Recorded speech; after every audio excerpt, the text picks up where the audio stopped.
Good morning student, welcome two parts international senior secondary school class 11। देखिए यहाँ पर क्या रनिंग टॉपिक चल रहा था अपना सीमांत अभिकर्मक। मैं उसको समाप्त करूंगा, उसके बाद अपन नए बात करेंगे, नए टॉपिक पे रिलेटेड बात करेंगे। तो देखो बेटा, सीमांत अभिकर्मक होने पड़ा था कि सर ऐसा अभिकर्मक जो किसी अभिक्रिया को कितनी मतलब कब समाप्त होगी उसका निर्धारण करता है, यानी उसके ऊपर निर्भर करता है कि अभिक्रिया कब समाप्त होगी। ये वाली बात अपन लोग पिछली क्लास में भी कर चुके थे। आज अपन क्या बात करेंगे, मैंने कुछ पॉइंट्स लिखवाए थे कि सीमांत अभिकारक ज्ञात करने के लिए दो या दो से अधिक अभिकारकों का होना अनिवार्य है। ठीक है सर, दो या दो से अधिक अभिकारकों का होना अनिवार्य होता है। ठीक है सर, और वो निर्धारित भी करता है कि कितना उत्पाद बनेगा। ठीक है सर, चलिए इसी लॉजिकल बातों को लेकर के आज अपन सीमांत अभिकर्मक को और आगे बढ़ाते हैं, अर्थात इस सीमांत अभिकर्मक को कैसे प्रश्न पूछे जाते हैं वहां से बहुत अच्छी ट्रिक सिखाऊंगा मैं आप लोगों को आज। मान लीजिए कि देखो, पहली बात तो सीमांत अभिकर्मक के लिए मुझे क्या चाहिए, सीमांत अभिकर्मक के लिए मुझे जो है वो बैलेंस केमिकल रिएक्शन चाहिए, यानी जो है वो संतुलित अभिक्रिया होनी अनिवार्य है। तो चलो देखो, मेरे पास क्या है, 2a + 3b मिलकर के 4c और 5d बनाते हैं। 2a + 3b मिलकर के 4c और 5d का निर्माण करते हैं। तो बताइए, यदि Na के यानी 10 मोल है, Na A के मोल कितने हैं 10 और B के मोल कितने हैं 50। N क्या मोल को रिप्रेजेंट कर रहा है, A के 10 मोल है, B के 50 मोल है।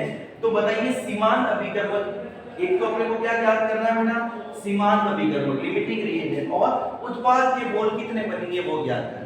तो सबसे पहला पॉइंट यहाँ पर देखो, इसका आंसर इस तरीके से कैलकुलेट करें। सबसे पहली बात तो जो अभिक्रिया मुझे दे रखी है, सबसे लॉजिकल बात यह है, जो रिएक्शन मेरे को दे रखी है, क्या वो रिएक्शन लिमिटिंग रिएजेंट ज्ञात करने वाली है, ये प्रॉब्लम जो है क्या वो लिमिटिंग रिएजेंट वाली प्रॉब्लम है या नहीं। तो सबसे पहला स्टेप फर्स्ट, यहां से स्टेप फर्स्ट की बात करता हूं। स्टेप फर्स्ट में यह कि सर यह समस्या लिमिटिंग रिएजेंट की है या नहीं। सबसे पहले बात तो जरूरी थोड़ी है कि सारे लिमिटिंग रिएजेंट वाली प्रॉब्लम हो, इट्स नॉट नेसेसरी। चलो, तो इसको ज्ञात करने के लिए अपन क्या करते हैं, बिल्कुल एक छोटी सी बात बताता हूं।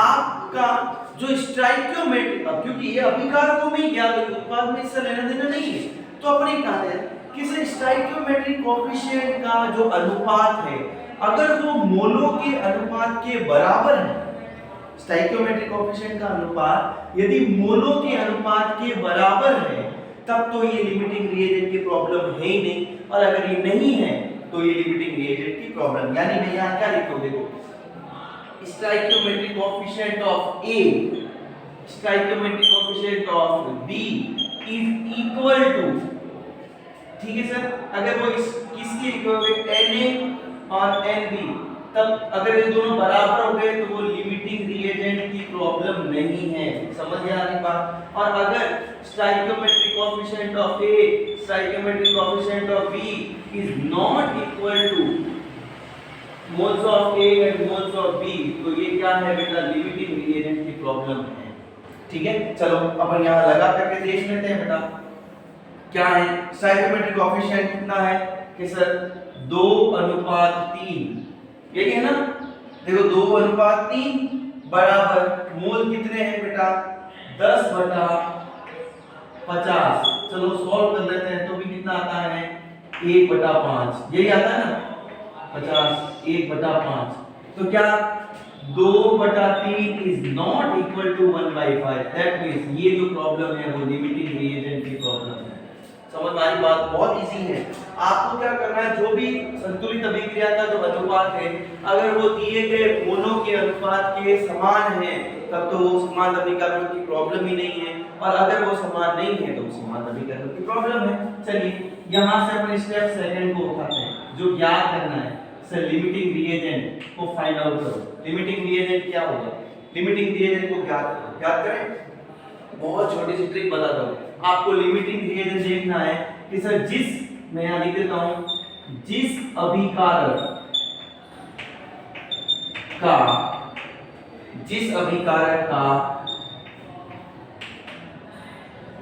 मोल अपॉन स्टोइकियोमेट्रिक कोएफिशिएंट कम होगा, वही लिमिटिंग रिएजेंट होगा। प्यारे बच्चों बहुत अच्छी बात है, शॉर्ट में समझा रहा हूँ, बहुत शानदार ट्रिकी सिस्टम है।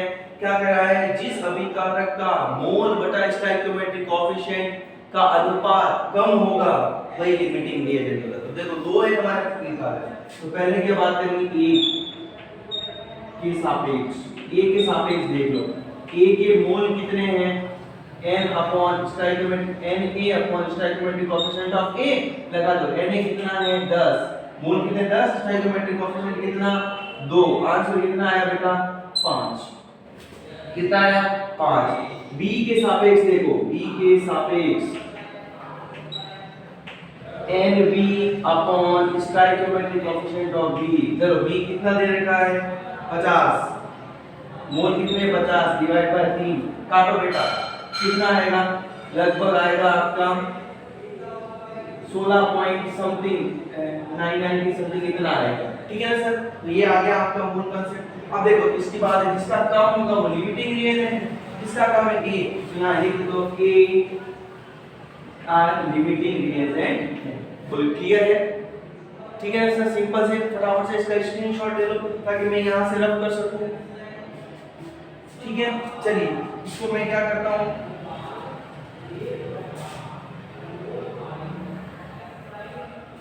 यहां से एक रफ करके स्टेप फर्स्ट को रफ कर रहा हूं, फिर स्टेप थर्ड कर रहा हूं मैं आप लोगों के लिए।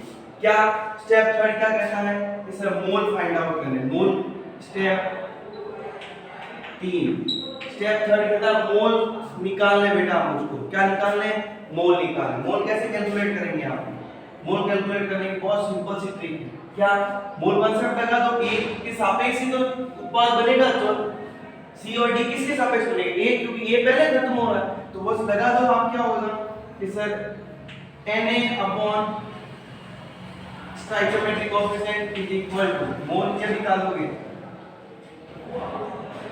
ये Nc upon stoichiometric coefficient of C। चलो मोल कितने हैं 10 बटा 2 is equal to Nc calculate करने हैं और स्टोइकियोमेट्रिक कोएफिशिएंट ऑफ 4। चलिए इसको इधर भेज दीजिए आप लोग, तो आ जाएगा आप लोगों का मोल, यहां से फाइंड आउट कर देना। इसी तरीके से आप देखो Nc बराबर कितना हो जाएगा 10 बटा 2 इंटू 4 520, यानी Nc कितना आ गया 20। इसी तरीके से क्या आ जाएगा, देखो Na upon stoichiometric coefficient is equal to Nd upon stoichiometric coefficient of D। तो देखो लगा दो आप बेटा 10 बटा 2 is equal to Nd upon stoichiometric coefficient कितना 5, ठीक है ना, ये दो, तो Nd बराबर कितना हो जाएगा 10 बटा 2 गुणा 5, सही बात है क्या।